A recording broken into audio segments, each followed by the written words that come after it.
नमस्कार दोस्तों, मैं राहुल मिश्रा और मैं आप सभी का एक बार फिर से स्वागत करता हूं आपके अपने चैनल ऑलीपोड एसएससी एग्जाम में। उम्मीद करता हूं कि मैं लाइव हो गया हूं और आप सभी के कमेंट अभी मैं देख नहीं पा रहा हूं। अगर मैं लाइव हो गया हूं तो प्लीज मुझे फटाफट से बता दीजिए कि हाँ सर लाइव है। आज के करंट अफेयर्स को हम लोग शुरू कर सकते हैं। आज के करंट अफेयर्स में बहुत सारी इंपॉर्टेंट जानकारी, हर रोज करंट अफेयर्स में इंपॉर्टेंट जानकारी होती है। आप लोग कमेंट करो थोड़ा सा तो मेरे को पता चले कि हाँ करो करो करो। फिलहाल देख लेते हैं आज के हमारे हेडलाइंस क्या है। 29 दिसंबर, अब बस 2 दिन बाकी और एक नया साल आपका इंतजार कर रहा होगा। और अब देख लेते हैं आज की हमारी हेडलाइंस क्या हैं। आज के हमारे हेडलाइंस से पहले एक बात याद रखिए कि रीजनिंग बाय राहुल मिश्रा के नाम से एक टेलीग्राम ग्रुप है, इसे जरूर ज्वाइन करें ताकि मेरी सभी क्लासेस की इंफॉर्मेशन आपको समय पर मिलती रहे। आज की हमारी हेडलाइन में पहला यह है कि भारत ने 5 चीनी उत्पादों पर एंटी डंपिंग शुल्क लगा दिया है।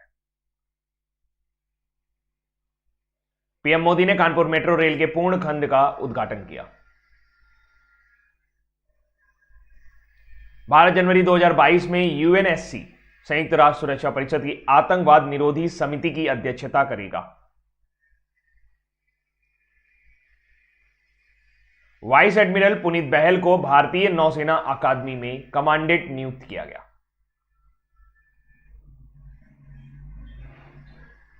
केंद्र ने भूलने के अधिकार को बताया कि यह निजता के मौलिक अधिकार का हिस्सा है।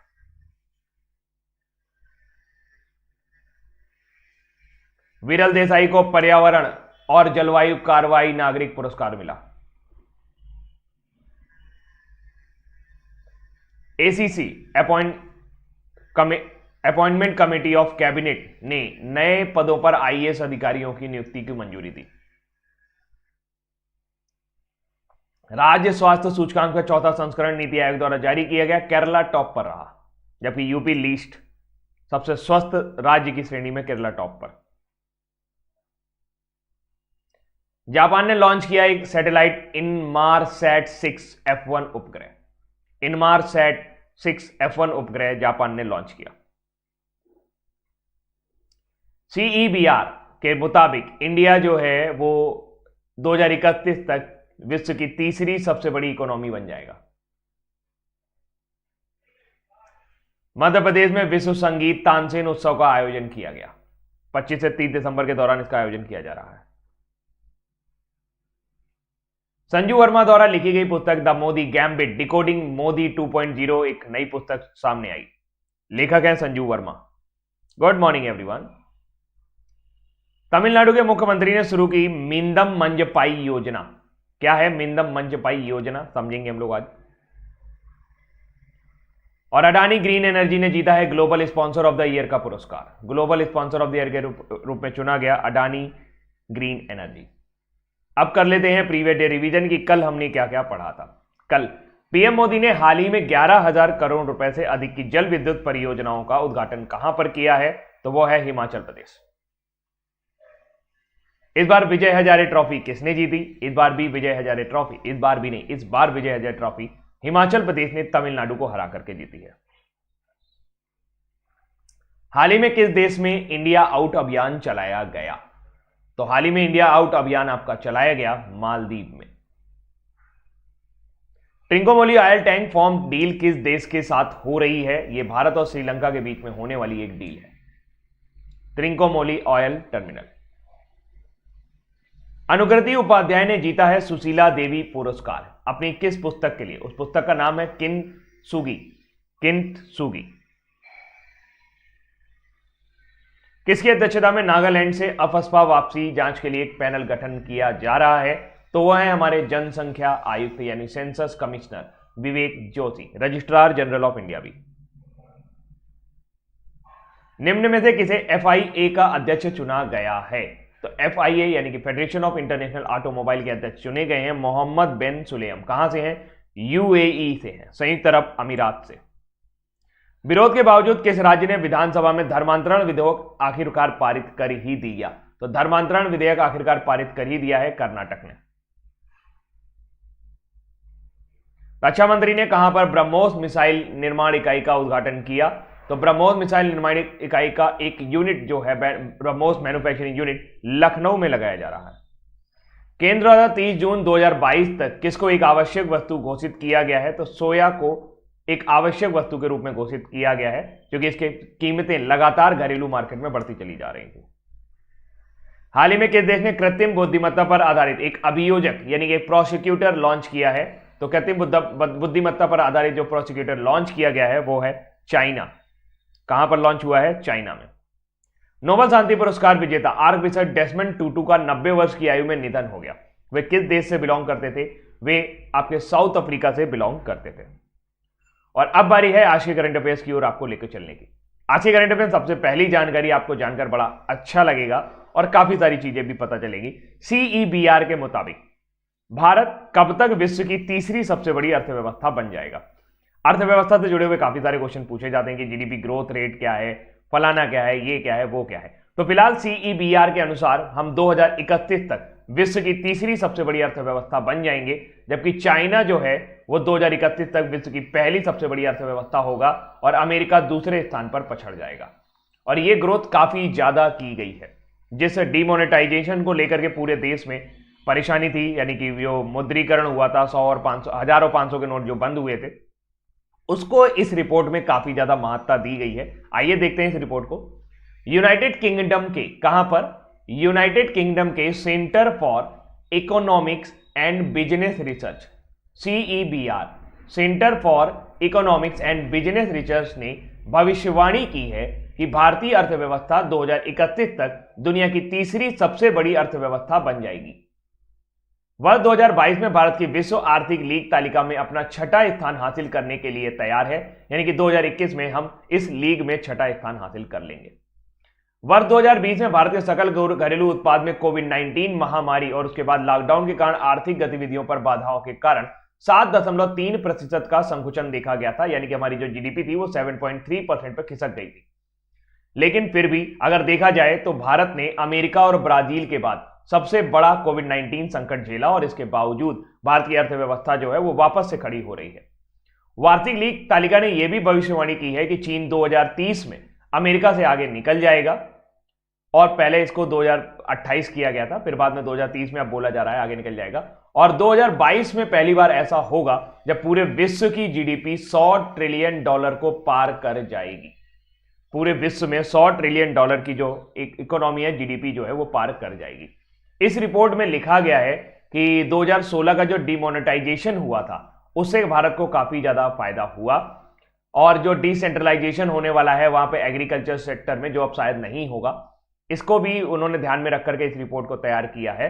और बोला कि अगर ओमिक्रॉन भारत को परेशान नहीं करता है तो भारत बड़े आराम से इस ग्रोथ को पालेगा। WEL के मुताबिक, यानी कि वर्ल्ड इकोनॉमिक लीग के मुताबिक, यहां पर लिखा हुआ है WEL क्या है ये पढ़ लीजिए।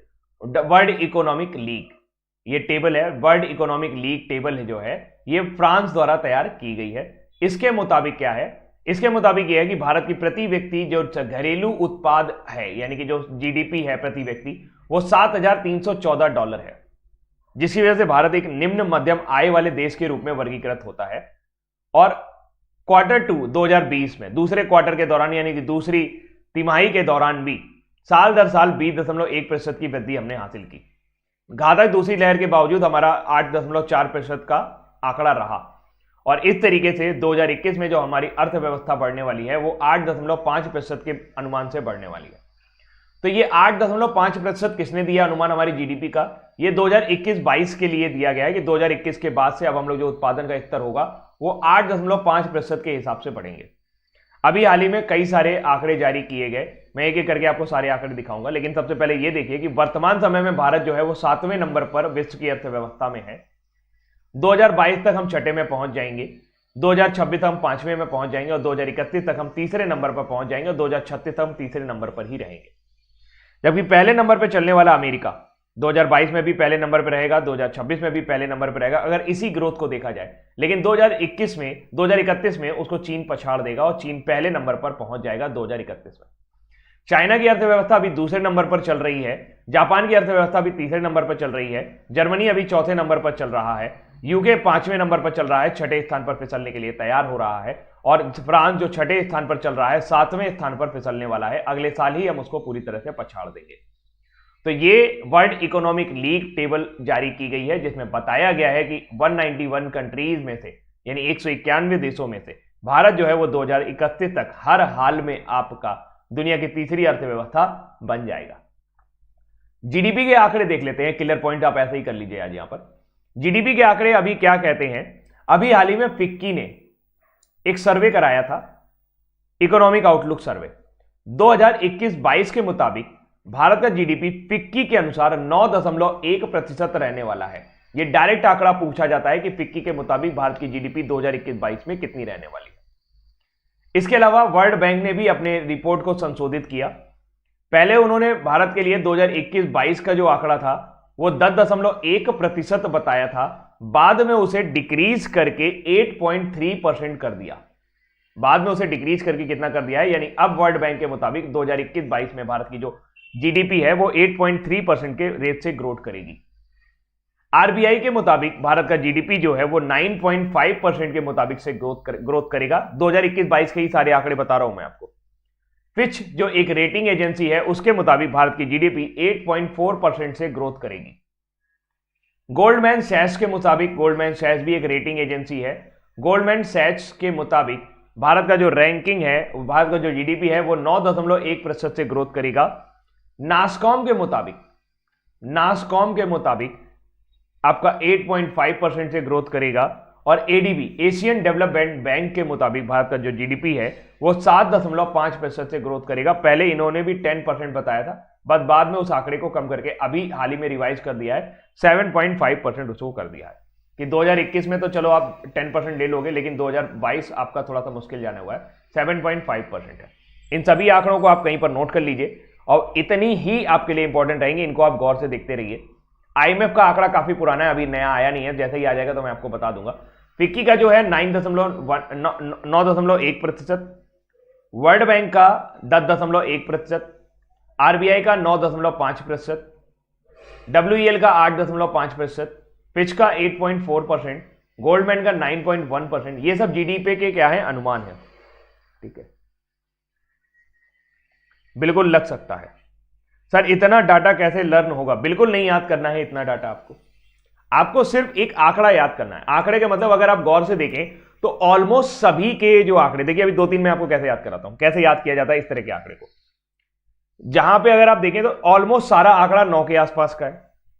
अब 9 वाले कौन है, 9 वाला है फिक्की और गोल्डमैन सैच और आरबीआई। सबसे ज्यादा आंकड़ा किसने दिया, सबसे ज्यादा आंकड़ा दिया वर्ल्ड बैंक ने 10.1%। सबसे कम किसने दिया, सबसे कम दिया एडीबी ने 7.5%। डब्ल्यूईएल और नासकॉम ने दोनों ने सेम दिया 8.5%। तो जो आंकड़ा कॉमन है उसके हिसाब से आप इसको याद करिए। ठीक है, सुबह शाम देखने की जरूरत नहीं है, आपको बस इसे एक बार पढ़ने की जरूरत है और पेपर में याद आ जाए तो टिक कर देना, नहीं याद आए तो ये किसी को याद नहीं होता, आपको टेंशन लेने की भी जरूरत नहीं है, लेकिन बताना मेरा फर्ज है। ये आप याद रखिएगा कि जो सकल घरेलू उत्पाद है वर्तमान समय में प्रति व्यक्ति कितना है, $7,314 है। और ये सबसे एक्यूरेट आंकड़ा आता है, डब्ल्यूईएल का जो आंकड़ा आता है ये बहुत एक्यूरेट माना जाता है। तो $7,314 तो आपको याद ही रखना है, 8.5% वो याद रखना है। 2031 तक आपकी जो है वो तीसरे नंबर की अर्थव्यवस्था बन जाएगा। ये बात समझ में आई कि नहीं आई, क्लियर है? तो सबसे कम आंकड़ा हमारी जीडीपी ग्रोथ का कौन बता रहा है, एडीबी बता रहा है 7.5%। सबसे अधिक आंकड़ा जो हमारी जीडीपी ग्रोथ का बता रहा है वो वर्ल्ड बैंक बता रहा है, वो 10.1% बता रहे थे, सॉरी उन्होंने बाद में घटा के 8.3% कर दिया। तो एक तरह से देखा जाए आरबीआई जो है वो ज्यादा प्रमोट कर रहा है, आरबीआई को करना भी चाहिए, है ना। तो आरबीआई जो है वो सबसे ज्यादा आंकड़ा बता रहा है 9.5%। आरबीआई जो है वो आपका 9.5% बता रहा है। तो आरबीआई याद रखो, एडीबी याद रखो, और बाकी इसके बीच में है तो तुक्का लग जाएगा, नहीं लग जाएगा, ऐसे कर लेना। ठीक है, आगे बढ़ते हैं। ये रैंकिंग याद रखिएगा, भारत का वर्तमान समय में अर्थव्यवस्था में रैंकिंग कितना चल रहा है, 7वां चल रहा है डब्ल्यूईएल के मुताबिक। अभी आईएमएफ का आंकड़ा आने वाला है, 10-5 दिन में आ जाएगा। अगली जानकारी बेहद इंपॉर्टेंट, ये आएगा ही पेपर में, कोई रोक नहीं सकता इसको पेपर में आने से। राज्य स्वास्थ्य सूचकांक का 4था संस्करण नीति आयोग द्वारा जारी किया गया। अब यही प्रश्न बन गया कि नीति आयोग ने अभी हाल ही में कौन सा संस्करण जारी किया, तो स्टेट हेल्थ इंडेक्स जारी किया। स्टेट हेल्थ इंडेक्स का कौन सा संस्करण, कौन सा एडिशन जारी किया गया, तो 4th एडिशन जारी किया गया। इसमें टॉप पर कौन रहा है, केरला रहा है, बॉटम पे कौन रहा है, यूपी रहा है। मतलब सबसे अस्वस्थ अगर राज्य देखा जाए तो बीमार राज्य जो है वो आपका यूपी है, और सबसे चुस्त दुरुस्त राज्य जो है वो आपका केरला है। सबसे बीमार राज्य कौन है, वो आपका यूपी है, और सबसे चुस्त दुरुस्त राज्य जो है वो केरला है, तेलंगाना और तमिलनाडु ये टॉप पर रहे हैं। ये आपने इंडेक्स देख लो, केरला जो है वो समग्र स्कोर पर टॉप पर आया है, तमिलनाडु दूसरे नंबर पर आया है, तेलंगाना तीसरे नंबर पर आया है। हम किसकी बात कर रहे हैं? हम बात कर रहे हैं नीति आयोग द्वारा जारी किए गए चौथे संस्करण। किसका चौथा संस्करण? राज्य स्वास्थ्य सूचकांक का चौथा संस्करण। सबसे अंतिम राज्य जो है 19वें नंबर पर यूपी है, 18वें नंबर पर बिहार है और 17वें नंबर पर एमपी है। तो जहां जनसंख्या ज्यादा है वहीं वहां मामला गड़बड़ है और जनसंख्या के हिसाब से ही यहां पर गड़बड़ है। लेकिन इसमें थोड़ा सा ध्यान दीजिएगा, इसमें दो तरह की रैंकिंग इन्होंने जारी की है। दो तरह की रैंकिंग का मतलब यह है कि इंक्रीमेंटल कितना है, वृद्धि कौन अच्छी तरीके से कर रहा है, कौन अपने यहां ज्यादा अच्छे तरीके से सुधार कर रहा है। तो इस मामले में उत्तर प्रदेश पहले नंबर पर है। इस मामले में उत्तर प्रदेश कौन से नंबर पे है? पहले नंबर पर। लेकिन ओवरऑल परफॉर्मेंस की बात की जाए तो उत्तर प्रदेश यहां पर 19वें नंबर पर, यानी कि सबसे बॉटम पर चल रहा है। सबसे बढ़िया राज्य कौन सा है? केरल। लेकिन अगर इंक्रीमेंटल की बात की जाए तो वो 12वें नंबर पर चल रहा है। इंक्रीमेंटल मतलब समझ रहे हैं, मतलब पिछले साल की तुलना में अभी हमारी स्थिति क्या है, अभी हमने कौन कौन से प्रावधान किए, अभी हमने कौन कौन से उपाय किए जिससे हमारा हेल्थ जो है, राज्य का हेल्थ जो है इंडेक्स जो बढ़िया हो। बहुत बढ़िया, एक बार शेयर कराओ वीडियो को सभी लोग, है ना। तो टॉप केरला, बॉटम यूपी। अभी हम लोग बात कर लेते हैं कि अभी हम इंडेक्स बता देंगे, जितने भी इंडेक्स हैं वो हम सब बता देंगे। अभी इसको थोड़ा सा ध्यान से देखो, इसमें क्या क्या पूछा जा सकता है। सबसे पहले जो हाईलाइट है वही पूछा जा सकता है कि चौथा संस्करण था, किसने जारी किया था? नीति आयोग ने जारी किया था। क्या जारी किया था? राज्य स्वास्थ्य सूचकांक। किस थीम के साथ जारी किया था? स्वस्थ राज्य, प्रगतिशील भारत। यह रिपोर्ट जारी की है, यह आप नीति आयोग की वेबसाइट पर जाकर पढ़ सकते हैं। Healthy states and progressive India, इसमें 2018-19 से लेकर के 2019-20 तक के डेटा की समीक्षा की गई है। इसमें यह पाया गया कि 3 श्रेणी, स्वास्थ्य एवं परिणाम, स्वास्थ्य परिणाम यानी कि जो आपका हेल्थ आउटकम्स है वो क्या है, शासन उसको लेकर के कितना तत्पर है वो, और प्रमुख इनपुट प्रक्रियाएं में 24 संकेतक हैं, उससे बना एक समग्र सूचकांक है। तो इसमें कितने इंडिकेटर हैं? इसमें 24 इंडिकेटर हैं। और इसमें श्रेणी में बड़े राज्यों में, छोटे राज्यों में और केंद्र शासित प्रदेशों में बांटा गया है। मतलब बड़े राज्यों को अलग कर दिया गया है, छोटे राज्यों को अलग कर दिया गया है और केंद्र शासित प्रदेशों को अलग कर दिया गया है। सबसे बढ़िया वृद्धिशील राज्य यानी कि सबसे बढ़िया परफॉर्मेंस देखी जाए तो उत्तर प्रदेश ने की है। आसाम और तेलंगाना शीर्ष 3 रैंक वाले राज्य हैं। छोटे राज्यों में परफॉर्मेंस की बात की जाए तो मिजोरम, मेघालय ने अधिकतम वार्षिक प्रगतिशील दर्ज की है। केंद्र शासित प्रदेशों में दिल्ली के बाद जम्मू कश्मीर ने अच्छा प्रगति दिखाया है। जबकि ओवरऑल स्कोर की बात की जाए, समग्र सूचकांक स्कोर के मामले में शीर्ष रैंकिंग में बड़े राज्यों में केरल और तमिलनाडु, अभी मैंने आपको दिखाया केरल, तमिलनाडु और तेलंगाना। छोटे राज्यों में मिजोरम और त्रिपुरा, छोटे राज्यों में मिजोरम और त्रिपुरा, जबकि केंद्र शासित प्रदेशों में दादरा नगर हवेली और दमन और दीव और चंडीगढ़ आए हैं। तो ये याद रखना है, क्या याद रखना है कि केरला टॉप पर है, लेकिन ओवरऑल इंक्रीमेंटल परफॉर्मेंस की बात की जाए तो यूपी टॉप पर है। बॉटम की बात की जाए तो यूपी, बिहार, एमपी बॉटम पे आएंगे। टॉप की बात की जाए तो केरला, तमिलनाडु और तेलंगाना टॉप पर जाएगा। छोटे राज्यों की बात की जाए तो मिजोरम और त्रिपुरा ओवरऑल परफॉर्मिंग में टॉप पर जाएंगे, जबकि मिजोरम और मेघालय जो हैं वो प्रगतिशील मामलों पे जाएंगे। तो कई तरह की रैंकिंग है, इसको थोड़ा सा ध्यान से करिएगा। चौथा खंड, ठीक है। इसके अलावा अगर हम बात करें तो अभी हाल ही में कुछ इंडेक्स जारी किए गए, जिसमें अभी हाल ही में जारी किया गया था ग्लोबल हेल्थ सिक्योरिटी इंडेक्स। अब देखिए ये हमने क्या देखा, आज हमने स्वास्थ्य सुरक्षा सूचकांक देखा। वर्ल्ड लेवल पर भारत का रैंकिंग 66 है। एशिया पावर इंडेक्स में भारत का रैंकिंग चौथा है, यानी कि भारत पे जो एशिया में भारत का दबदबा है वो चौथे नंबर पर। पहले नंबर पे अमेरिका है, दूसरे नंबर पे चीन है, तीसरे नंबर पे जापान। विश्व के सबसे महंगा शहर रहने के मामले में तेल अवीव निकल के आया है, इजराइल का है। नीति आयोग ने अभी पॉवर्टी इंडेक्स जारी किया था, बिहार को पुअरेस्ट बताया है, जबकि इसमें भी केरल ने टॉप किया है। इसमें भी किसने टॉप किया है? केरल जो है वो सबसे कम पुअर है, यानी कि केरल के लोग जो हैं वो काफी धनी हैं। शिमला ने अभी हाल ही में एसडीजी अर्बन इंडेक्स में टॉप कर दिया। ये पहला संस्करण था एसडीजी अर्बन इंडेक्स, यानी कि सस्टेनेबल डेवलपमेंट गोल शहरी इंडेक्स में किसने टॉप किया? शिमला ने टॉप किया। इसमें एक चीज और याद रखिएगा, एसडीजी अर्बन इंडेक्स जब जारी किया गया था तो इसके लिए क्वालिटी एजुकेशन का इंडेक्स अलग से जारी किया गया था। क्वालिटी एजुकेशन का इंडेक्स यानी कि शिक्षा गुणवत्ता का इंडेक्स जो है वो अलग से जारी किया गया था, और इसमें तिरुवनंतपुरम ने टॉप किया था। इसमें टॉप किसने किया था? तिरुवनंतपुरम ने टॉप किया था, ये याद रखिएगा, ये शायद मैंने नहीं बताया था, तो इसको याद रखिएगा, तिरुवनंतपुरम ने इसमें टॉप किया था। जबकि आपको जानकर आश्चर्य होगा, भुवनेश्वर ने इसमें लीस्ट स्थान पाया था। जी हां, उड़ीसा की राजधानी भुवनेश्वर जो है वो इस इंडेक्स में लीस्ट पर आई थी, यानी कि सबसे बॉटम पर चली गई थी। तिरुवनंतपुरम, कोच्चि और चंडीगढ़ ये जो थे ये टॉप पर थे, ये सिटी में थे। क्वालिटी एजुकेशन की बात कर रहा हूं मैं, क्वालिटी एजुकेशन की, कंफ्यूज मत होना। पॉवर्टी इंडेक्स हमने देख ही लिया। आईपीएफ स्मार्ट पुलिसिंग इंडेक्स में आंध्रा ने टॉप किया है। एयर क्वालिटी इंडेक्स में दिल्ली, कोलकाता, मुंबई जो है वो मामला को बिगाड़ दिए हैं। विश्व के 10 सर्वाधिक प्रदूषित शहरों में 3 भारत के हैं। क्लाइमेट चेंज परफॉर्मेंस इंडेक्स में भारत का रैंकिंग 10वां आया है। जलवायु परिवर्तन प्रदर्शन सूचकांक नेशनल लॉजिस्टिक इंडेक्स में गुजरात जो है वो टॉप पर आया है। और ग्लोबल ड्रग पॉलिसी इंडेक्स में इंडिया का रैंक 18वां रहा है। पब्लिक अफेयर इंडेक्स में केरला ने टॉप किया है गवर्नेंस परफॉर्मेंस में। और अभी हाल ही में गुड गवर्नेंस इंडेक्स भी आया। किसने जारी किया था? हमारे गृह मंत्री अमित शाह जी ने जारी किया था। गुड गवर्नेंस इंडेक्स अभी आया था। इस पर किसने टॉप किया है? इस पर टॉप करने वाला राज्य है गुजरात। इस पर टॉप करने वाला राज्य कौन है? गुजरात है। आ गई बात समझ में? ये क्या है? गुजरात में।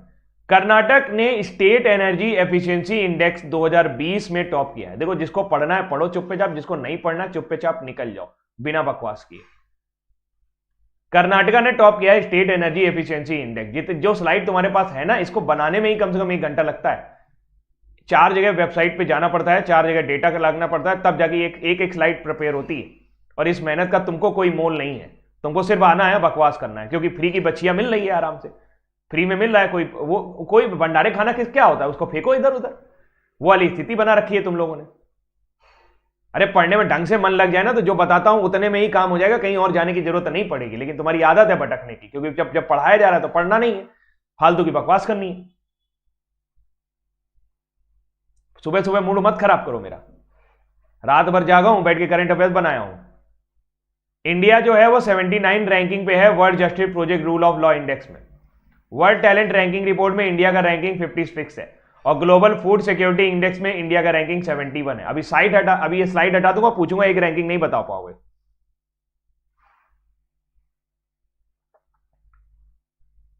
एक बार फिर से देख लीजिए। एशिया पावर इंडेक्स में इंडिया 4 पर है। तेल अवीव जो है वो आपका लिविंग इंडेक्स में वर्ल्ड वाइड पर सबसे महंगा शहर है।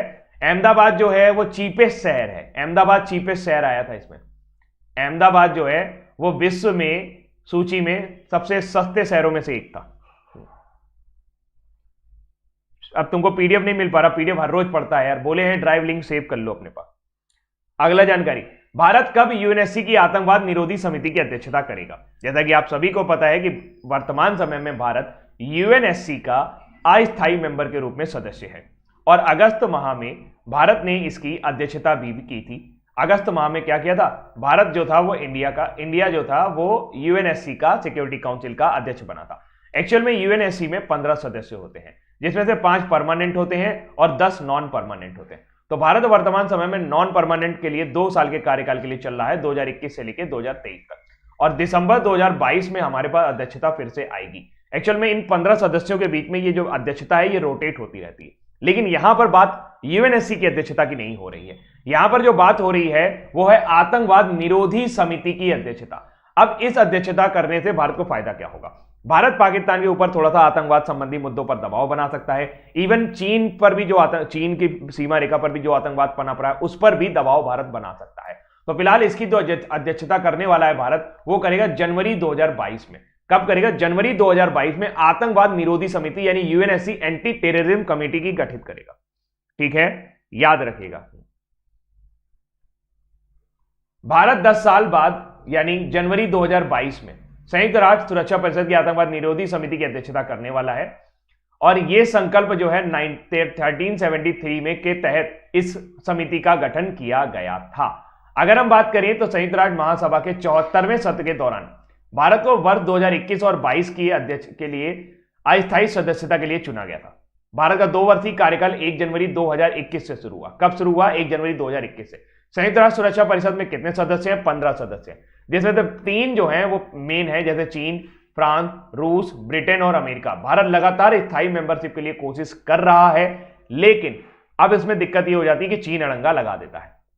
यूएनएससी में भारत का यह 8वां कार्यकाल है। कौन सा कार्यकाल है? 8वां कार्यकाल है। और अभी हमारे प्रधानमंत्री नरेंद्र मोदी जी ने जब इसकी बैठक की अध्यक्षता की थी तो वह ऐसा करने वाले पहले भारतीय प्रधानमंत्री बन गए थे। इससे पहले पीवी नरसिम्हा राव कोशिश कर रहे थे जब उन्होंने यूएनएससी की बैठक में भाग लिया था, लेकिन उस समय वो इसकी अध्यक्षता नहीं कर पाए थे। संयुक्त राष्ट्र सुरक्षा परिषद की बात की जाए तो संयुक्त राष्ट्र सुरक्षा परिषद आर्टिकल 23 चार्टर के आर्टिकल 23 के अंतर्गत 5 अंगों में शामिल है। संयुक्त राष्ट्र महासभा 6 अंगों में शामिल है। अन्य जो हैं वो हैं संयुक्त राष्ट्र महासभा, ट्रस्टीशिप काउंसिल, आर्थिक और सामाजिक परिषद, अंतरराष्ट्रीय न्यायालय और सचिवालय। अब इंपॉर्टेंट बात क्या बन सकती है इस न्यूज से, आपको क्या लेकर जाना है? इस न्यूज से आपको घर ये लेकर के जाना है कि भारत इसकी अध्यक्षता कब करने वाला है? जनवरी 2022 में। किसकी अध्यक्षता करने वाला है? आतंकवाद निरोधी समिति की। और ये उसमें भारत का कौन सा कार्यकाल चल रहा है? यूएनएससी में भारत का 8वां कार्यकाल चल रहा है। कितने साल के लिए चुना गया है? 2 साल के लिए चुना गया है, 2021 और 22। अगस्त 2021 में हमने अध्यक्षता कर ली है, 1 महीने के लिए हमें अध्यक्षता मिली थी। अब दिसंबर 2022 में हमें फिर से इसकी अध्यक्षता एक बार फिर से मिलेगी, क्योंकि इसकी अध्यक्षता हर साल हर महीने रोटेट करती रहती है। जो इसके सदस्य, इसके 5 स्थायी मेंबर हैं, चीन, फ्रांस, रूस, ब्रिटेन, अमेरिका, जिनके पास वीटो पावर होता है। संयुक्त राष्ट्र सुरक्षा परिषद का मेन काम यही होता है कि अंतरराष्ट्रीय शांति एवं सुरक्षा बनाए रखना। भारत लगातार संयुक्त राष्ट्र सुरक्षा परिषद में अपनी एक स्थायी सीट को खोज रहा है, लेकिन चीन हमेशा अड़ंगा लगा देता है। ठीक है, आगे बढ़ते हैं। किसे वैश्विक पर्यावरण और जलवायु कार्रवाई नागरिक पुरस्कार से सम्मानित किया गया है? Global environment climate action citizen award. ये सम्मानित किए गए हैं ग्रीन मैन के नाम से मशहूर आपके विरल देसाई। ग्रीन मैन के नाम से मशहूर आपके विरल देसाई जो हैं वो इस अवार्ड से सम्मानित किए गए हैं। अब आप देख पा रहे हैं, जैसा लग रहा है कि ये अवार्ड दुबई में दिया गया है। बिल्कुल तस्वीर ऐसी लगी हुई है कि बिल्कुल समझ में आ रहा है कि ये अवार्ड जो है उनको दुबई में दिया गया है। तो that is the right answer will be D. ठीक है, तो विरल देसाई, जिन्हें ग्रीन मैन के नाम से जाना जाता है, और उनके वैश्विक पर्यावरण और जलवायु कार्रवाई नागरिक पुरस्कार से सम्मानित किया गया। विरल देसाई एकमात्र भारतीय हैं जिन्हें इस तरह का सम्मान दिया गया है। 11 देशों की 28 हस्तियों को पर्यावरण पुरस्कार से सम्मानित किया गया। विरल देसाई और अन्य विजेताओं को 23 दिसंबर को संस्कृति युवा संस्थान द्वारा भारत गौरव सम्मान से सम्मानित किया गया है। संस्कृति युवा संस्थान सम्मान से किससे सम्मानित किया गया? विरल देसाई को। विरल देसाई का संबंध सूरत से है। यह सूरत का एक उधना रेलवे स्टेशन है, उन्होंने इसको ग्रीन रेलवे स्टेशन में तब्दील कर दिया। विरल देसाई ने कहा कि इस मॉडल को अन्य स्थानों पर दोहराने पर और बड़े पैमाने पर वृक्षारोपण करने की भी इच्छा व्यक्त की है। भारत गौरव सम्मान जो है ये भारत के विभिन्न क्षेत्र की प्रमुख हस्तियों को दिया जाता है। ये उन लोगों को दिया जाता है जो सामाजिक रूप में उल्लेखनीय योगदान करते हैं। लेकिन अभी हमने क्या पढ़ा? एक अवार्ड पढ़ा जो पर्यावरण से जुड़ा हुआ था। पर्यावरण से जुड़े हुए 2 अवार्ड जो विश्व में सर्वाधिक मान्यता प्राप्त हैं, टाइलर प्राइज तो है ही, टाइलर प्राइज आपका पवन सुखदेव को मिला था। इसके अलावा 2 और अवार्ड हैं जो बहुत ज्यादा मान्यता प्राप्त हैं। एक है गोल्डमैन इन्वायरमेंट प्राइज, जिसे ग्रीन नोबल भी कहा जाता है। जिसे क्या कहा जाता है? ग्रीन नोबल, हरा नोबल। ये इस बार 6 लोगों को दिया गया था। इन 6 लोगों के नाम आपको याद करने पड़ेंगे। और ये है सैरोन लैविगिन। सैरोन लैविन जो है ये यूनाइटेड स्टेट से हैं। ग्लोरिया मजिगा कोमोतो ये मलावी से हैं। Thai Van Nguyen from Vietnam से हैं। माइडा बिलाल जो हैं बोस्निया से हैं। और हॉर्जेंगवा किमो हराता जापान से हैं। लिज चिक चुराए जो हैं पेरू से हैं। अब नाम थोड़े से कठिन है, बट एक बार जरूर पढ़ लीजिएगा। इतना तो याद ही कर लीजिए कि ग्रीन नोबल कितने लोगों को दिया गया था? 6 लोगों को दिया जाए, ये तो याद कर सकते हो। इसके अलावा एशिया पर जो सबसे बड़ा अवार्ड होता है इन्वायरमेंट को लेकर के, वो है 6th Asia environment enforcement award, Asia पर्यावरण प्रवर्तन पुरस्कार। ये स्वयं मलिक, अजय कुमार साहू, घनश्याम महंता, संजीव राउत, क्योंझर फॉरेस्ट डिवीजन और department of forest environment, government of Orissa, इन सबको ये अवार्ड दिया गया है। तो एशिया प्रवर्तन पुरस्कार याद रखिएगा। इसके अलावा अभी हाल ही में जो अवार्ड दिए गए, जैसे अभी UN women's award in leadership commitment, ये किसको दिया गया है? ये दिव्या हेगड़े को दिया गया है। ये मैंने आपको 2 दिन पहले बताया। ये किसको दिया गया है? दिव्या हेगड़े को। बताया था आपको कि बेरू इन्वायरमेंट करके उडुपी कर्नाटक की हैं, उनको पर्यावरण के लिए ये पुरस्कार दिया गया है यूएन द्वारा। Best female debut honour in Paralympic award, Avani Lekhara. Avani Lekhara, ये आपका करंट अफेयर रिवीजन है। Avani Lekhara. Time magazine athlete of the year, ये किसको दिया गया? सिमोन बाइल्स को। ये किसको दिया गया? सिमोन बाइल्स को, अमेरिकन एथलीट है। Global entrepreneur of the award ये मिला है आपका कुमार मंगलम बिगड़ा को। ये किसको मिला है? कुमार मंगलम बिड़ला को। कुमार मंगलम बिड़ला को, आदित्य बिड़ला ग्रुप से हैं, कुमार मंगलम बिड़ला को। रामानुजन प्राइज किसको मिला है? अनीता देसाई को। अनीता गुप्ता, नीना गुप्ता, सॉरी माफी चाहूंगा, नीना गुप्ता, नीना गुप्ता। रामानुजम प्राइज मिला है ना, एएसआई की है, आईएसआई यानी कि इंडियन स्टैटिकल इंस्टीट्यूट, ठीक है। 56वां ज्ञानपीठ अवार्ड, 56वां मिला है नीलमणि फूकन को। किसको मिला है? नीलमणि फूकन को। बने रहोगे सब याद रहेगा, कहीं जाने की जरूरत नहीं। 57वां ज्ञानपीठ अवार्ड मिला है दामोदर मौजे को। शेयर कराओ भाई, ये अच्छा नहीं लगता इतने लोग कम लोग आते हो। India international trade fair gold medal जीता बिहार ने। Women of the year Anju Bobby George, Anju Bobby George. Women of the year world athletics का अंजू बाबी जॉर्ज। डॉक्टर स्वामीनाथन अवार्ड वी प्रवीण राव, हरित क्षेत्र में काम करने के लिए दिया जाता है, वी प्रवीण राव। इंदिरा गांधी पीस प्राइज, इंदिरा गांधी शांति पुरस्कार प्रथम नाम की संस्था को। प्रथम एक एनजीओ है, रुकमणी बनर्जी इसकी हेड है। कौन इसकी हेड है? रुकमणी बनर्जी जो है वो इसकी हेड है। इनको अभी ईरान प्राइज भी मिला था, कई बार बता चुका हूं। Tata literature life time Anita Desai, Anita Desai को। बैडमिंटन वर्ल्ड फेडरेशन वाला life time achievement Prakash Padukone, Deepika Padukone के पापा। किसी ने 83 देखी क्या? कैसी है? BBC sports personality of the year, BBC sports personality of the year, ये किसको दिया? BBC sports personality of the year, ये अभी हाल ही में दिया गया। किसको दिया गया? बीबीसी नहीं दिया गया स्पोर्ट्स पर्सनालिटी, ये बैडमिंटन वर्ल्ड फेडरेशन वाला था। बीबीसी बीबीसी बीबीसी बीबीसी, बोलो भाई, BBC sports personality of the year, ये अवार्ड किसको दिया गया? ये नहीं याद है किसी को?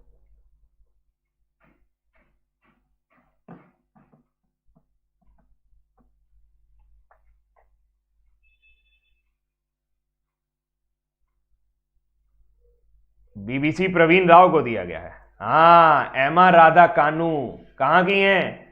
यही मैं तो जानना चाह रहा था। एमा राधा कानू राइट आंसर है, ब्रिटेन की हैं। कहां की हैं? ब्रिटेन की। रिपीट कर लें एक बार। UN women award for leadership commitment Divya Hegde, best female debut honour in Paralympic award Avani Lekhara, Time magazine athlete of the year Simone Biles, global entrepreneur award Kumar Mangalam Birla, Ramanujan prize Neena Gupta, 56वां ज्ञानपीठ अवार्ड नीलमणि फूकन, 57वां ज्ञानपीठ अवार्ड दामोदर मौजे, 8वां India international trade fair gold medal Bihar, world athletics women of the year Anju Bobby George, doctor Swaminathan award V Praveen Rao, Indira Gandhi शांति पुरस्कार प्रथम Rukmini Banerjee, Tata literature award lifetime Anita Desai, BWF lifetime achievement award Prakash Padukone और BBC sports of the year Emma Raducanu. ठीक है जी, Britain बता दिए थे, कोई बात नहीं। चलो आगे चलते हैं। भारत ने कितने चीनी उत्पादों पर एंटी डंपिंग शुल्क लगाया है? सर ये एंटी डंपिंग शुल्क क्या होता है? देखो कभी कभी क्या होता है ना कि जिस आदमी के पास मान लो पैसा होता है और वो चाहता है कि पूरे मार्केट में ऐसी तैसी कर दें, तो वो अपना प्रोडक्ट इतने कम दाम पर बेचता है ताकि पब्लिक सर्वाइव ना कर पाए, जो मार्केट में अन्य कंपनियां हैं वो सर्वाइव ना कर पाए। पिछले कुछ दिनों से चाइना हमारे साथ ऐसा ही कर रहा है। जो चीज चाइना में 100 रुपए की बिकती है वो चाइना भारत में 70 से 80 रुपए में बेच रहा है, ताकि यहां के जो लोकल वेंडर हैं वो खत्म हो जाएं और चाइना वाला माल लेने लगे। तो इस पर भारत सरकार की नजर गई और भारत सरकार ने जब इस तरीके की चीजों को देखा तो 5 चीजों पर एंटी डंपिंग शुल्क लगा दिया। डंपिंग का मतलब ही यही होता है कि अगर आपके देश में वो चीज 100 रुपए की है और आप किसी और देश में उसे 70 से 80 रुपए यानी कम रेट पे बेचते हैं, इसका मतलब आप उस माल को वहां पर डंप करना चाह रहे हैं। और ऐसा ना हो इसलिए इस देश की सरकार आप पर क्या लगा देती है? एंटी डंपिंग शुल्क लगा देती है। इससे क्या होगा कि आपकी अगर मान लीजिए चीज 100 रुपए की आप 70-80 रुपए में लेकर आए भी, तो यहां पर अब लग गया आपके ऊपर एंटी डंपिंग शुल्क, यानी आपकी चीज हो गई 110 रुपए, तो आप यहां पर बेचना बंद कर देंगे।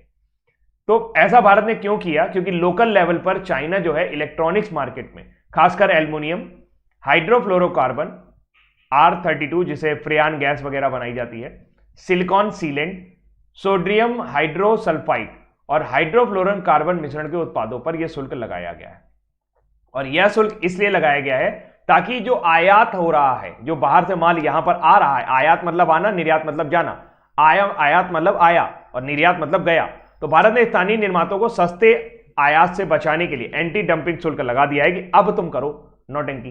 तो फिलहाल ये याद रखिएगा 5 चीजों पर लगाया गया है। इसके अलावा भारत ने संयुक्त अरब अमीरात, सऊदी अरब, ओमान, ईरान से भी कालिकी नेट जिप्सम पाउडर के आयात पर भी 5 साल के लिए यह शुल्क लगा दिया है। तो 5 साल तक अब चाइना जो है इस तरीके के सस्ते माल जो है वो भारत में नहीं बेच पाएगा। ठीक है, सेल को मिला है गोल्डन पीकॉक, एक और बहुत सही है।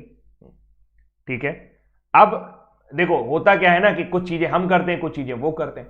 जैसे भारत और चीन एक दूसरे को कौन सी चीजें आयात करते हैं, तो भारत खासकर चाइना से इलेक्ट्रॉनिक सामान ज्यादा लेता है, electronic circuit, telephone equipment, video phone, sound recorder, TV, camera, transistor, semiconductor, auto component, fertiliser, antibiotic. जब भी चीन जो है भारत से लौह अयस्क, पेट्रोलियम ईंधन, कार्बनिक रसायन, refined copper, cotton yarn, sea food, काली मिर्च, वनस्पति तेल, वसा, ग्रेनाइट ब्लॉक, बिल्डिंग स्टोन और रॉक कॉटन का आयात करता है। लेकिन फिर भी हम जो हैं वो चाइना से खरीदते ज्यादा है, बेचते कम है, इसीलिए हमारा जो चाइना के साथ ट्रेड रहता है वो डेफिसिट में रहता है। तो चाइना इंडिया जो ट्रेड है वो हमारा घाटे में चलता है। घाटे का मतलब यह है कि हमारे देश से पैसा उधर ज्यादा जाता है, उधर से आता कम है। तो ये मामला हमारा शायद। ठीक है, आगे बढ़ते हैं। वाइस एडमिरल किनको अभी हाल ही में भारतीय नौसेना का एकेडमी कमांडेंट नियुक्त किया गया। पहली बात तो क्या प्रश्न बन सकता है, यही बनेगा कि भाई किसको भारतीय नौसेना अकेडमी का कमांडेंट नियुक्त किया गया है, तो वो है पुनीत बहल। राइट आंसर क्या है, पुनीत बहल। विवेक राम चौधरी कौन है, विवेक राम चौधरी जो है ये आपके 27वें चीफ ऑफ एयर स्टाफ है। आर हरि कुमार कौन है, आर हरि कुमार जो है ये आपके 25वें चीफ ऑफ नेवल स्टाफ है। रवनीश सिंह कौन है, रवनीश सिंह 36वें vice chief of naval staff है, 36वें vice chief of naval staff है, इसको याद रखिएगा। रवनीश सिंह नहीं, सॉरी एसएन घोरमडे हैं वो वाइस चीफ ऑफ, ये तो डिप्टी चीफ है। एसएन घोरमडे बता दिया मैंने, एसएन घोरमडे जो है वो 36वें vice chief of naval staff है। रवनीश सिंह क्या है, रवनीश सिंह आपके ये deputy chief of naval staff है, ये deputy chief of naval staff है। Ravneesh Singh deputy chief of naval staff है। तो ये नौसेना एकेडमी है कहां पर, ये ध्यान रखिएगा, ये केरल में है। ये कहां पर है, केरल में है। ये नौसेना एकेडमी कहां पर है, केरल में है। तो वाइस एडमिरल पुनीत बहल को 26 दिसंबर 2021 को भारतीय नौसेना एकेडमी एजीमाला का कमांडेंट नियुक्त किया गया है। यह केरल के कुन्नूर जिलों में स्थित है और भारतीय नौसेना में शामिल सभी अधिकारियों के बुनियादी प्रशिक्षण यह प्रदान करता है। वह जुलाई 1984 में फ्लाइंग ऑफिसर के रूप में भारतीय नौसेना में शामिल हुए। उन्हें 2020 में अति विशिष्ट सेवा पदक, 2015 में विशिष्ट सेवा पदक से सम्मानित किया है। उन्होंने 6 अलग अलग तरीके के विमान भी उड़ाए हैं, उन्हें परिचालन में अनुभव भी है और वो एक बढ़िया गोताखोर भी हैं। तो फिलहाल नौसेना एकेडमी के हेड कौन बनाए गए हैं, पुनीत बहल। अभी हाल ही में कई सारे सचिव नियुक्त किए गए, जिनमें से एक सचिव के बारे में हम यहाँ पे चर्चा कर रहे हैं कि इस्पात मंत्रालय के नए सचिव कौन बनाए गए हैं। तो देखा जाए तो नरेंद्र कोलापन जो है, इनको अभी हाल ही में क्या किया गया है, दक्षिण अफ्रीका में आपका जो वहां का सुप्रीम कोर्ट है वहां पर नियुक्त किया गया है। प्रदीप कुमार रावत को चाइना का एम्बेसडर बना दिया गया है, चाइना में भारत का एम्बेसडर जो है। Sambit Patra ITDC Indian tourism development corporation के निगम के अध्यक्ष बनाए गए हैं। बचते हैं संजय कुमार सिंह। तो इस्पात मंत्रालय के नए सचिव कौन बनाए गए हैं, संजय कुमार सिंह बनाए गए। न्यूज में काफी जानकारी है, थोड़ा ध्यान से पढ़िएगा। तो केंद्रीय मंत्रिमंडल की नियुक्ति समिति यानी कि appointment committee of union cabinet ने कई पदों पर आईएएस अधिकारियों की नियुक्तियों की मंजूरी दी है। वरिष्ठ आईएएस अधिकारी लीना नंदरन को पर्यावरण यानी कि ministry of environment and forest climate change का सचिव बनाया गया। सचिव याद कीजिए, सचिव पूछे जाते हैं। इसके अलावा वो रामेश्वर प्रसाद की स्थान लेंगी। वर्तमान समय में उपभोक्ता एवं खाद्य मंत्रालय में थी। संजय कुमार सिंह को इस्पात मंत्रालय में सचिव बनाया गया है, जबकि रोहित कुमार सिंह को उपभोक्ता मामले का सचिव बनाया गया है। रोहित कुमार सिंह संस्कृति मंत्रालय में थे। अब आईएएस अधिकारी पंकज जैन को पेट्रोलियम और प्राकृतिक मंत्रालय में, गैस मंत्रालय में नया सचिव बनाया गया, जबकि मनोज जोशी 31 दिसंबर को दुर्गा शंकर मिश्रा के सेवानिवृत्त होने के बाद आवास एवं शहरी मामलों के सचिव के रूप में कार्यभार संभालेंगे।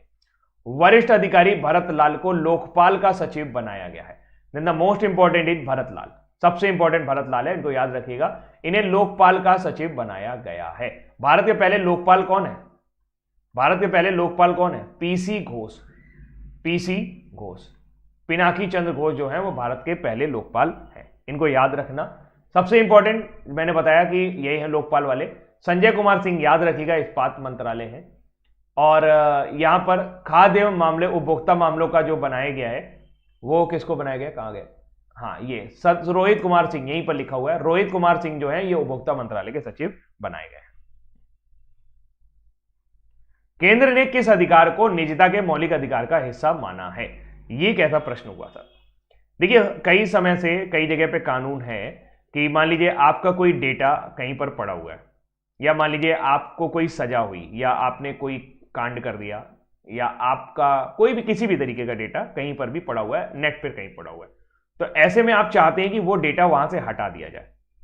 भूलने का अधिकार ये नहीं कि आपसे कोई पूछा जा रहा है आप कह दो नहीं मैं भूल गया, ये नहीं भूलने का अधिकार। भूलने का अधिकार ये है, राइट टू बी फॉरगेटन, ये है भुलाए जाने का अधिकार। मतलब कि अगर आपको लगता है कि वो जानकारी आपके मुताबिक ठीक नहीं है, आपकी पब्लिक छवि खराब हो रही है, तो आप उसे अपनी जानकारी को उस जगह से हटवा सकते हैं। सुप्रीम कोर्ट में मान लीजिए आप कोई आदमी है जिसको सजा सुना दी गई, सजा के बाद मान लीजिए वो बरी हो गया। अब बरी होने के बाद वो चाहता है कि अब मैं बरी हो गया हूं, लेकिन कभी कभी लोग मेरे नाम के बारे में सर्च करते हैं तो मेरे नाम का उनको पता चल जाता है। मैं नहीं चाहता हूं कि उनको मेरी पिछली जिंदगी के बारे में पता चले। तो ऐसे में भूलने के अधिकार को मौलिक अधिकार का दर्जा दे दिया गया है केंद्र सरकार द्वारा कि भाई ऐसा करना कोई गुनाह नहीं है। दिल्ली हाई कोर्ट में बताया गया है, अभी इसके ऊपर निर्णय आएगा तो देखा जाएगा। फिलहाल भारत में ऐसा कोई प्रावधान नहीं है कि इस तरीके के प्रावधान को रखा जाए, यानी आप इसकी डिमांड नहीं कर सकते, कानूनन रूप से इसका कोई प्रावधान नहीं है, आप इसको लेकर के जा नहीं सकते। तो केंद्र सरकार ने दिल्ली उच्च न्यायालय को बताया कि भूलने का अधिकार निजता के मौलिक अधिकार का हिस्सा है। भुलाए जाने का अधिकार या भूल जाने का अधिकार किसी व्यक्ति को इंटरनेट की निजी जानकारी हटाने की अनुमति देता है। सरकार ने कहा कि पर्सनल प्रोटेक्शन डेटा बिल में भी भूलने का अधिकार का प्रावधान किया गया है। मई 2019 में प्रतिभा एम सिंह ने भी कहा था, जो दिल्ली उच्च न्यायालय की उप न्यायमूर्ति थी, उन्होंने कहा था कि अकेले रहने का अधिकार और भूलने का अधिकार निजता के अधिकार का हिस्सा है। ऐसा 2018 में यूरोपीय संघ ने भी अपनाया, 2015 में रूस ने भी एक कानून बनाया, और तुर्की और साइबेरिया में भी इसको पूरी तरह से मान्यता प्राप्त है। अभी होता क्या है कि मान लीजिए आपने कहा कि मेरा डेटा आप डिलीट कर दीजिए, सुप्रीम कोर्ट में आपका डेटा पड़ा हुआ था, अब सुप्रीम कोर्ट बोलेगा कि मैं आपका डेटा डिलीट नहीं करूंगा क्योंकि इससे कुछ चीजें और आती हैं, तो आप अभी कुछ नहीं कर सकते, लेकिन जब इसके ऊपर कानून आ जाएगा तो आप ऐसा कर सकेंगे। वैसे देखा जाए तो संविधान द्वारा हमें 7 अधिकार प्राप्त थे, लेकिन अब केवल 6 ही मौलिक अधिकार बचे हैं। एक है समानता का अधिकार, अनुच्छेद 14 से 18 के बीच में, समता स्वतंत्रता का अधिकार 19 से 22 के बीच में, संपत्ति रखने का अधिकार अब है नहीं, इसको 32 में डाल दिया गया है, शोषण के विरुद्ध अधिकार 23 से 24, धार्मिक स्वतंत्रता अधिकार 25 से 28, शिक्षा और सांस्कृतिक अधिकार 29 से 30, और संवैधानिक उपचारों के अधिकार अनुच्छेद 32। इसको याद रखिएगा, ठीक है। हाँ जी, नहीं, इस समय वर्तमान समय में आपके सुप्रीम कोर्ट में 4 जज हैं, 3 अभी अपॉइंट की गई हैं। एक का आपकी बीबी नाग रत्ना, एक हिमा कोहली, और एक का नाम है बेला एम त्रिवेदी। ये 3 अभी हाल ही में सुप्रीम कोर्ट में अपॉइंट की गई हैं। सुप्रीम कोर्ट में वर्तमान समय में जजों की संख्या आपके चीफ जस्टिस ऑफ इंडिया को मिलाकर के 33 है, आज की डेट की बात कर रहा हूं। और याद रखिएगा कि बीवी नाग रत्ना हो सकता है कि पहली भारतीय मुख्य न्यायाधीश बने, है ना। अभी तक कोई महिला मुख्य न्यायाधीश नहीं बना, भारतीय महिला मुख्य न्यायाधीश। किस राज्य में विश्व संगीत तानसेन उत्सव का आयोजन किया जा रहा है? तो हर साल ये मध्य प्रदेश में आयोजन किया जाता है, क्योंकि तानसेन उत्सव जो है, समारोह जो है, ये बड़ा समारोह होता है, इसमें कई सारे कवि वगैरह भाग लेते हैं। इसका याद रखिएगा 57वां संस्करण है, यानी कि 97th एडिशन है। इस बार तानसेन, इसमें तानसेन सम्मान दिया जाता है, लेकिन इस बार सरकार ने तानसेन सम्मान नहीं दिया है, जबकि कालिदास सम्मान दिया है। कालिदास सम्मान जो है वो पंडित कार्तिक कुमार मुंबई और पंडित विक्कू नारायण चेन्नई को दिया गया है। इस बार कालिदास सम्मान से कौन सम्मानित किए गए हैं? पंडित कार्तिक कुमार और पंडित विक्कू कुमार। कहां पर हो रहा है? मध्य प्रदेश में होता है। कब से कब तक हो रहा है? 25 से 30 दिसंबर, ठीक है। किस लेखक के द्वारा द मोदी गैम्बिट, कल ऐड हो जाएगा, स्पेशल डे एक दिन बाद ऐड करता हूं मैं, जब उसकी थीम वगैरह मुझे पता चल जाती। आप परेशान ना हो, आप पढ़ते रहिए, आपका सब कुछ होगा। हाँ जी, किस लेखक द्वारा मोदी गैम्बिट डिकोडिंग मोदी 2.0 नामक पुस्तक लिखी गई है? तो यह पुस्तक लिखी गई है संजू वर्मा द्वारा। संजू वर्मा द्वारा यह पुस्तक लिखी गई है। इसके अलावा ये एक अर्थशास्त्री और भाजपा के राष्ट्रीय प्रवक्ता हैं, उन्होंने पुस्तक लिखी है the Modi gambit decoding Modi 2.0। तो उनकी पिछले 2 साल की उपलब्धियों को इसमें दर्शाया गया है। अभी हाल ही में जो पुस्तकें चर्चा में रही, जैसे द मिडवे बैटल, ये गौतम चिंतामणि की थी, ये भी मोदी जी के ऊपर लिखी गई है, ये पुस्तक भी मोदी जी के ऊपर है। Cinema of Satyajit Ray, Bhaskar Chattopadhyay, AIIMS में एक जंग लड़ते हुए Ramesh Pokhriyal Nishank, not just cricket Pradeep magazine, writing for my life Ruskin Bond, the origin story of India state BS. Srinivasan, Veer Savarkar the man who could prevented partition Uday Mahurkar, और stars in sky Divya Dutta, Lal Salaam Smriti Irani, cooking to save life Abhijit Banerjee, ये वही है Nobel वाले, और price prejudice and punditry Shashi Tharoor. ये किसकी पुस्तक है? ये शशि थरूर की है। अन्य में देखा जाए sunrise over Ayodhya Salman Khurshid, actually I met them a memoir Gulzar, custodian of trust Rajneesh Kumar, Jayadrath Rao economics Gandhi, chronicle from the land of happiest people on earth Wole Soyinka, और secret of balancing work and family Indira Nooyi, और बैटल ऑफ रेजांगला कुलप्रीत यादव। ठीक है, इसे याद रखिएगा। और अभी हाल ही में हमारे योगी जी के ऊपर भी एक पुस्तक लिख दी गई, the monk who transform UP. ये पुस्तक चर्चा में रहेगी, देखना चाहें। The monk who transform UP, ये किसने लिखी है? शांतनु गुप्ता ने। ये पुस्तक किसने लिखी है? शांतनु गुप्ता ने। गौतम चिंतामणि ने क्या लिखी है? मिडवे बैटल, याद रखिएगा। हाल ही में किसने global sponsor of the year का पुरस्कार जीता है? तो global sponsor of the year का पुरस्कार जो जीता है वो अडानी ग्रीन ने जीता है। टीवीएस मोटर्स ने भी अभी हाल ही में ग्रीन एनर्जी अवार्ड जीता था, ग्रीन एनर्जी अवार्ड जीता था। अडानी ग्रीन के बारे में आपको पता ही है कि भाई ये भारतीय बिजनेसमैन टाइकून है, जो गौतम अडानी के स्वामित्व वाली अडानी समूह की एक अक्षय ऊर्जा शाखा कंपनी है, जिसे ग्रीन एनर्जी लिमिटेड ने project finance international global sponsor of the year का पुरस्कार जीता है, जिससे वह ऐसा करने वाली पहली भारतीय कंपनी बन गई है। एक आधिकारिक विज्ञप्ति के अनुसार 2030 तक 45 GW यानी कि गीगावाट अक्षय ऊर्जा उत्पादन क्षमता विकसित करने के लिए एक ही मंच पर उन्होंने बनाया है। कुमुथी सोलर पावर प्लांट आपने सुना होगा, कुमुथी सोलर पावर प्लांट जो है वो अडानी ग्रीन द्वारा ही डेवलप किया गया था, इस वजह से इनको ये पुरस्कार दिया गया है। कह रहे हैं मोदी के फूफा हैं ये। किस राज्य के मुख्यमंत्री ने मींदम मंजप्पाई योजना शुरू की है? मींदम मंजप्पाई योजना जो है दोस्तों, ये प्लास्टिक को रिमूव करने के लिए योजना है कि प्लास्टिक बैग का जो लोग प्रयोग करते हैं वो इसका प्रयोग ना करें, उनको कपड़े के थैले दिए जाएंगे। तो ये योजना तमिलनाडु के मुख्यमंत्री M.K. स्टालिन ने जनता द्वारा कपड़े के थैलों को उपयोग को बढ़ावा देने के लिए और प्लास्टिक थैलियों को उपयोग को हतोत्साहित करने के लिए मींदम मंजप्पाई योजना शुरू की है। पीले कपड़े के थैले या मंजप्पाई के इस्तेमाल के जागरूकता अभियान जैसा तमिल में कहा जाता है। मतलब कि मींदम मंजप्पाई का मतलब होता है पीले कपड़े का थैला। तो 2019 से 14 प्रकार के प्लास्टिकों को उत्पादन, उपयोग, भंडारण, वितरण, परिवहन, बिक्री पर भी प्रतिबंध लगा दिया था। ऐसा आपका केंद्र सरकार ने भी किया है कि प्लास्टिक के ऊपर काफी प्रतिबंध लगे हैं। पहला स्टेट है जो बच्चों को वैक्सीन देने वाला है कोविड की। करप्पुर कलमकारी पेंटिंग और कला कुर्ची वुड कार्विंग को अभी हाल ही में GI टैग दिया गया। स्टेट गवर्नमेंट ने अभी हाल ही में 9 मिनिस्ट्रीज का नाम चेंज कर दिया, 9 मंत्रालय का नाम चेंज कर दिया। इसके अलावा इन्होंने एक काम और किया कि इन्होंने अपना स्टेटहुड डे जो है वो 1 नवंबर की जगह 18 जुलाई को मनाने का फैसला किया है। देश का पहला 3D प्रिंटेड हाउस आपका IIT मद्रास कैंपस में डेवलप किया गया। गौसल्या शंकर, ये तमिलनाडु से ही बिलोंग करती हैं, इनको UN international women of courage award से सम्मानित किया गया। ये पहली भारतीय महिला है। इंडिया ने अभी हाल ही में पहला वेटलैंड कंजर्वेशन मैनेजमेंट सेंटर यानी कि पहला आर्द्र भूमि प्रबंधन संरक्षण प्रबंधन केंद्र जो है ये चेन्नई में ओपन किया है। इसके अलावा बहुत कुछ और यहाँ पर जो इसका स्टेटहुड डे जो है वो फाउंडेड वैसे तो 1 नवंबर 1956 को हुआ था, बट ये अपना 18 जुलाई को मनाएंगे, तो इसको थोड़ा याद रखिएगा। टोटल 38 डिस्ट्रिक्ट है। मयिलादुथुरई तमिलनाडु का नया डिस्ट्रिक्ट है जो अभी हाल ही में बना गया। स्टेट एनिमल जो है Nilgiri tahr, Bharatanatyam state dance, emerald dove state bird, gloriosa lily state flower, kabaddi state sport है। कबड्डी किस राज्य का स्टेट स्पोर्ट है? तमिलनाडु का। State tree palm tree, capital Chennai. M.K. Stalin chief minister. RN Ravi जो है वर्तमान समय में यहाँ पर गवर्नर है, नागालैंड से यहाँ पर लाए गए हैं। पहले CM थे PS कुमार स्वामी राजा, पहले गवर्नर थे कृष्ण कुमार सिंह जी, और लोकसभा में 39 सीटें हैं, राज्यसभा में 18 सीटें हैं। गुंडी नेशनल पार्क आपको यहीं पर देखने को मिलेगा। हाल ही में PM मोदी ने कहां पर मेट्रो रेल के पूर्ण खंड का उद्घाटन किया है? तो भैया कल आए 2 किलोमीटर दूर पर मेट्रो रेल का उद्घाटन करके गए हैं। पूरे टाइम ट्रैफिक जाम रहा, पूरे टाइम कहीं आप आ जा नहीं सकते थे। तो फिलहाल ऐसा हुआ कानपुर में मेट्रो रेल जो है वो 9 किलोमीटर का एक रन जो है उन्होंने पनकी से लेके आपका मोती झील तक ओपन कर दिया है। और आज मैं जाऊंगा मेट्रो देखने, कानपुर की मेट्रो में बैठने, तो देखूंगा अगर बन सकेगा तो वहां से वीडियो बनाऊंगा। पीएम मोदी ने 28 दिसंबर 2021 को कानपुर मेट्रो रेल के एक पूर्ण खंड का उद्घाटन किया है। 3-4 पार्ट में ये बनने वाली है। इसके अलावा इसकी लंबाई जो है वो 9 किलोमीटर है, और इसके अलावा इन्होंने बीनापन की मल्टी प्रोडक्ट पाइपलाइन का भी उद्घाटन यहां पर किया।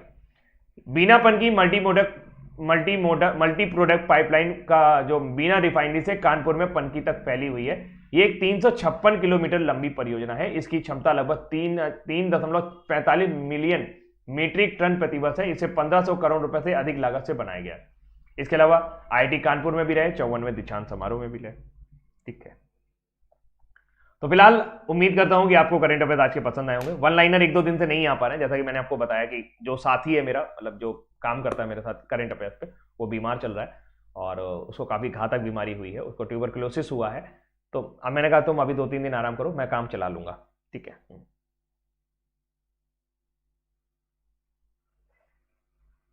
हाँ हाँ हाँ, बिल्कुल बिल्कुल बिल्कुल। ये अभी वहाँ हिमाचल प्रदेश में 11,000 करोड़ की परियोजना को उद्घाटन करके आए हैं और आज यहाँ पर भी कर गए। ठीक है, तो फिलहाल आज के लिए इतना ही। Thank you so much. Bye bye, bye bye, take care, ध्यान रखिएगा अपना।